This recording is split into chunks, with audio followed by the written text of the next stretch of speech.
رسالت مآب صلی اللہ علیہ وسلم کا فرمان ہے کہ جب شعبان کی 15ویں شب آئے تو رات کو نماز پڑھو اور اگلے دن روزہ رکھو، کیونکہ غروب شمس سے لے کر صبح صادق کے طلوع ہونے تک اللہ سبحانہ و تعالی آسمان دنیا پر رہتے ہیں اور فرماتے ہیں کہ کوئی مجھ سے بخشش مانگے اور میں اس کی بخشش کروں، کوئی رزق کا طالب ہے، کوئی طلب کرنے والا ہے کہ میں اسے رزق دے دوں، اور کوئی مصیبت زدہ ہے کہ میں اس کی مصیبت سے نجات دوں، ہے کوئی ایسا اور کوئی ویسا۔ اس طرح کہ اللہ تعالیٰ کی ذات سوال کرتی رہتی ہے۔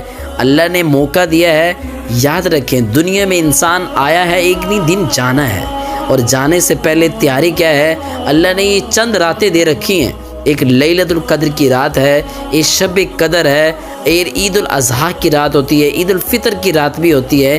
ان راتوں میں جو ہے اللہ کی ذات فرماتی ہے کہ میں بندوں سے بڑی راضی ہوتی ہوں، اور بندہ جو مجھ سے مانگتا ہے نا، میں اس کی پکار ضرور سنتا ہوں۔ اللہ خود بندے کے لیے کیا کرتا ہے؟ انتظار کرتا ہے۔ آج تو میرا آپ کا نا، ہم اللہ سے اتنے دور ہو چکے ہیں نا، دوری انسان کو کیا کرتی ہے؟ نامعلومی کی وجہ سے انسان اللہ سے دور ہو جاتا ہے۔ آج دنیا کے لالچ میں، کام میں اتنے بیزی ہیں، آج ہر انسان دنیا کے لیے سب کچھ کرتا ہے، لیکن آخرت کے لیے کچھ ٹائم دینے کے لیے تیار نہیں ہے۔ چند راتیں رکھی ہیں، اس رات میں اللہ کے سامنے جھکیں، عبادت کریں، ذکر کریں، عبادت کے بعد جو ہے قرآن پاک کی تلاوت کریں، نفل پڑھیں۔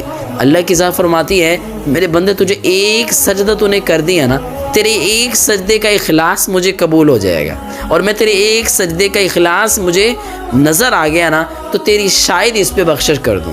تیرا قرآن کو چھونا، تیرا اللہ کو یاد کرنا، یہ اللہ کو اتنا محبوب ہے نا، بندے سے اللہ بڑا راضی ہوتا ہے۔ اللہ کی ذات نے جب انسان کو پیدا کیا تھا نا، یاد رکھیں جب انسان کو پیدا کیا تو فرشتوں نے اعتراض کیا تھا کہ یا اللہ جب یہ دنیا میں پیدا کیے جا رہے ہیں، یعنی ان کو آپ پیدا کر رہے ہیں، دنیا میں جا کے یہ خون خرابہ کریں گے، لوگوں کو قتل کریں گے، گناہ کریں گے۔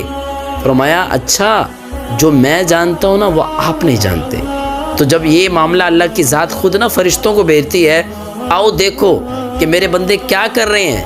اس رات میں جب بندے فرشتے آ کے دیکھتے ہیں نا تو کوئی رو رہا ہوتا ہے، کوئی اللہ سے راز و نیاز کی حالت میں بڑا ہوتا ہے، کوئی سجدے میں ہوتا ہے، کوئی قیام میں ہوتا ہے، کوئی نفل پڑھ رہا ہوتا ہے، کوئی قرآن پڑھ رہا ہوتا ہے، کوئی اللہ کا ذکر کر رہا ہوتا ہے۔ تو اللہ فرماتی جاؤ اور میرے بندے کو کیسے پایا تم نے؟ جب دیکھ کے آئے تو فرماتے ہیں کہ یا اللہ ہم نے تیرے بندوں کو تیرے سوا کسی اور کو پکارتے ہوئے نہیں دیکھا۔